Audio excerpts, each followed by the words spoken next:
Hello, future engineers. There is another video in solve problems in statics. These problems are given in long quiz 3 in the university where I am teaching. And I hope that through these two problems, your knowledge and skills in statics will be enhanced. And I hope that you will improve in the way you treat statics in your engineering life. So there are only two exercises problems in this video. Here is the first one, the 200 kilogram slider at A. So this is the slider which is vertical, and we have the collar. This is the slider rather, or a collar, is held in place on the smooth vertical bar by the cable AB. So we have here a rope where the collar is attached to. And this collar, because of frictionless vertical bar, is or has two components only for the normal reaction. One is on the x-axis and the other on the z-axis. So therefore, the normal reaction has no component along the y-axis. So the first is determine the tension in the cable, and we can find that by summing up forces vertical, because the normal component of reaction or the force exerted on the slider by the bar is has zero y component. So we will have the free body diagram as shown, the tension in vector form, then the weight of the slider 200 kilograms times 9.81 times J, and it is negative because it is directed downward. Then the normal component, the normal force or the force exerted on the slider by the bar, it has expected X and Z component. The Z component is in the negative Z direction because the tension here is directed towards the positive Z direction. So to solve this problem, let's have allow me to explain the solution with less animations. So we have the weight in vector form, negative 200 times 9.81 J, so negative 1962 J. Then the tension in vector form, this force, the tensile force in this rope is directed to the left 2 meters, upward along y 5 minus 2, so 3 meters upward, and forward 2 meters. So therefore, the tension in vector form is the magnitude of tension T times the quantity negative 2i, positive 3j, then positive 2k, divided by the distance or magnitude of that direction, which is square root of 2 square plus 3 square plus 2 square. So therefore, tension in vector form is the magnitude of tension over square root of 17, this is square root of 17, times quantity negative 2i plus 3j plus 2k. And we will just denote n as this in vector form.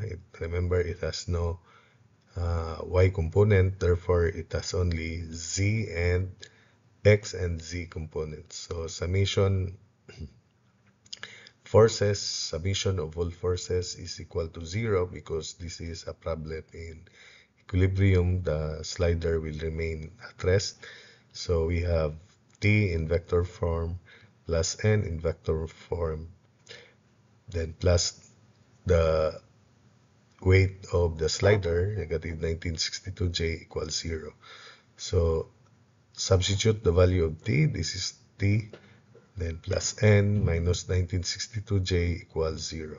So the first equation is negative 2t, this one, negative 2t over square root of 17i plus 2t times k over square root of 17. There's no j because t times 3 over square root of 17 minus 1962j is equal to 0. The y component of tension will just balance this weight of the slider because n has no j component. That's why we reinforce the second equation, 3t over square root of 17j, the y component of tension, then plus negative 1962j because n has no y component is equal to 0.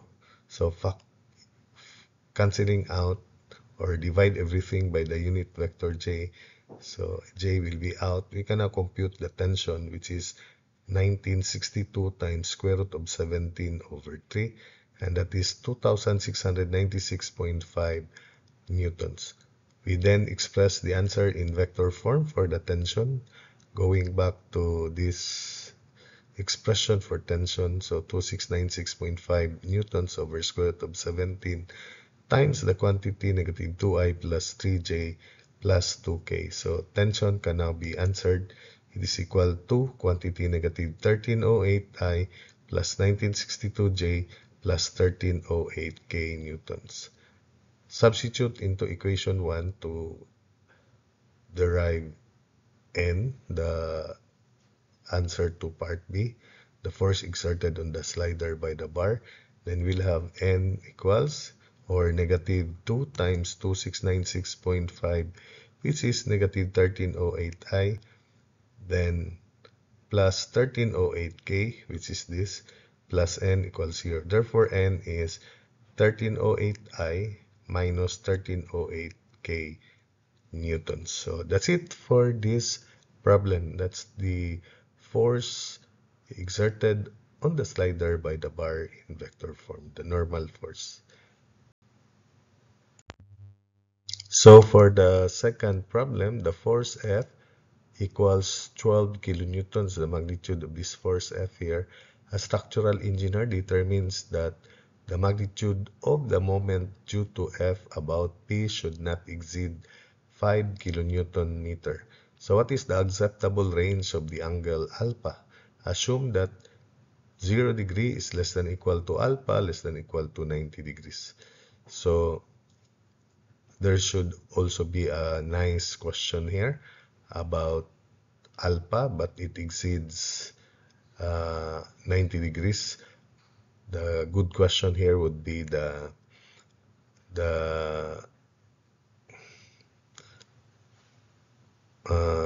value of alpha, so that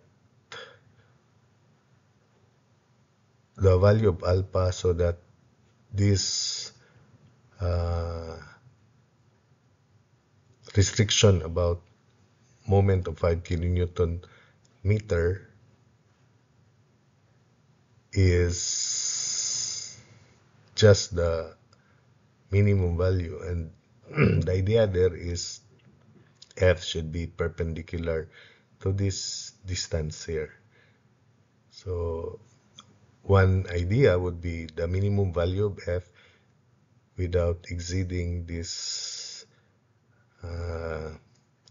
limited value of the moment at P. But let's just stick to this original problem. So let's resolve F into its components, namely F cosine alpha, which is this horizontal component. The magnitude of F is 12 kilonewtons, and this is F sine of alpha. So for alpha to be minimum, it should be close to this horizontal, F should be close to this horizontal component. So therefore, for minimum alpha, it should be almost horizontal.